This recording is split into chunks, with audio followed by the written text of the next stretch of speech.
Yeah, you said it just right. It's okay to be your natural black self. It's okay to wear your hair the way it come out your head like everybody else. Yeah, yeah. Mhm. Oh yeah, you mentioned one more thing about the food. I read this. I think I was looking at a video or article or something that was saying basically like when fruit is harvested, when it's first taken off of the plant or whatever, it starts losing nutrients. So say like Mhm. I'm in Cleveland, so if the oranges is in Florida, by the time they pick them, by the time they put them on the truck, by the time they ship them to the grocery store, by the time we buy them, the nutrients is steadily, declining because it's Mhm. dying or whatever. But in Africa, like you say, the fruit and vegetables is so abundant, you don't have to travel far. You might have it in your own backyard, let alone at the fresh fruit market where you can get the maximum amount of nutrients. So, Yeah, and, I saw I saw avocados so big, brother. mhm. I just was like, wow, this is crazy. You They grow know, big too. yeah, they grow really big. And before I went to Africa, I was in a grocery store on video chat with my husband.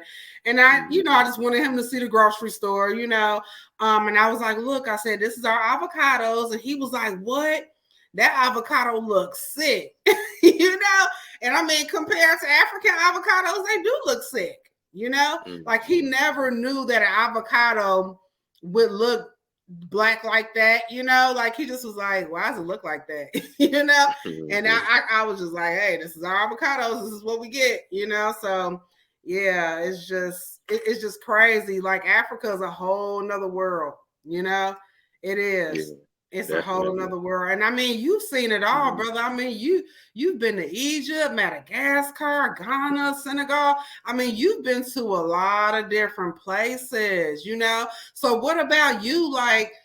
So how was the experience, in Egypt? You know, the Oh, Egypt. pyramids, Yeah, yeah. Giza. Egypt. It's a great experience. It's life changing, and even with Egypt, it's a lot of misconceptions because a lot of people think it's no black people in Egypt. They got Egyptians but darker than us. You know what I'm saying? They Mm-hmm. got Nubians, millions of them, but Egypt is kind of segregated. So a lot of people they mainly go to Cairo, maybe Alexandria, then they go back home. But you go to Mm-hmm. Aswan and Abu Simbel, I fit right on in. You know what I'm saying? Right, right, right. Yeah, people Mhm. they want to go to, the known spots, you know. Yeah, yeah. Mm-hmm. Mm-hmm. I done been so many times. I've been fortunate. I've been from the top of Egypt all the way down several times. Wow, that's amazing. You know? Yeah, definitely. Let me see. Okay. I wanted to ask you about your name, if that's okay, because you said you corrected your name. It was something different from the name you was given at birth. Mm-hmm. Mm-hmm. Yeah, Okay. the name Afia is a Friday born in Ghana. Mm. So when I first met my husband, he gave me that name because our ancestors were, slavery descendants, and I just didn't want to keep my slave name.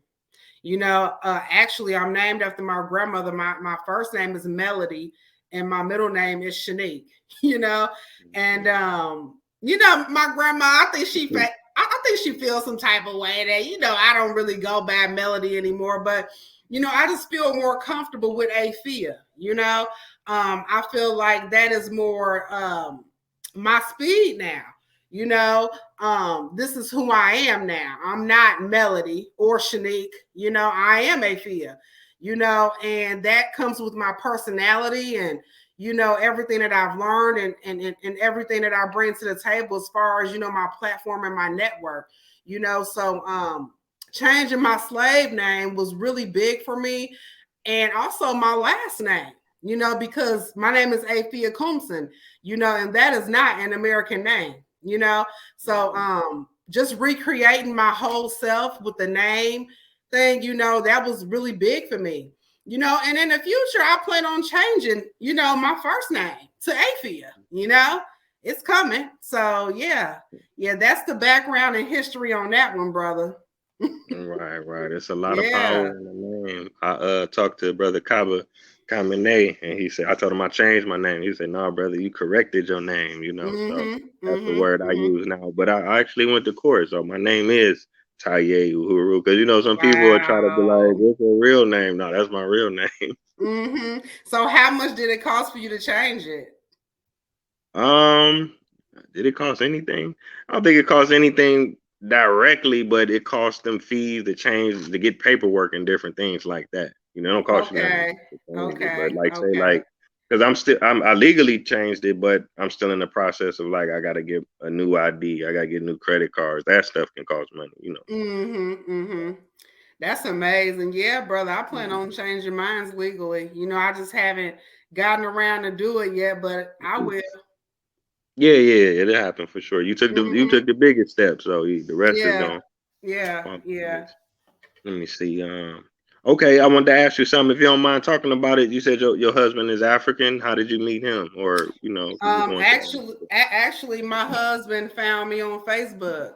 Yeah, okay. he was in a group with one of my mutual friends from school, and I guess he liked what the guy said under one of the comments, and he went up under his page and started checking out his friends, and just checking out his page or whatever, and he saw my picture, and he requested me for a friend from my schoolmates profile. Mm-hmm. And when he requested me, I was like, "Who is this dude?" I was like, "Well, we don't have no mutual friends, like how did you find me?" So I pondered for a couple of days on that because I just don't be accepting anybody as my friend. So the Most High said, "Go ahead and accept them." So I did because I listened to the Most High, and Right. my higher self told me that, and I did. And once we started communicating, I just was like, wow, this dude, we got a lot in common. You know what I'm saying? So yeah, that's pretty much how it happened.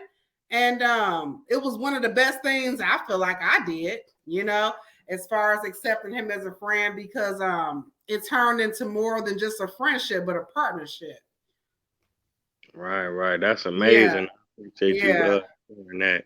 And that's one of the things that it seems like more people should take advantage of. We got the internet. Mm-hmm.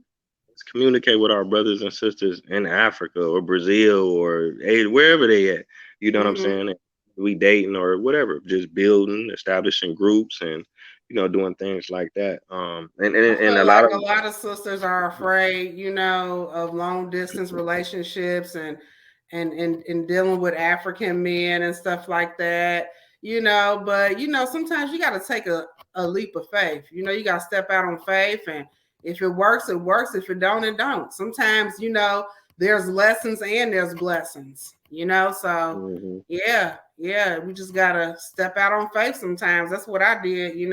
I was celibate for some years anyway, just waiting on my husband, to Mhm. come, So when he came, he was also celibate, Mhm. He was working in another country, and, he hadn't had, a girlfriend or sex for a couple of years, before Mhm. we met. So we was just on the same page, And to this day, it just works out. I'm treated like a queen.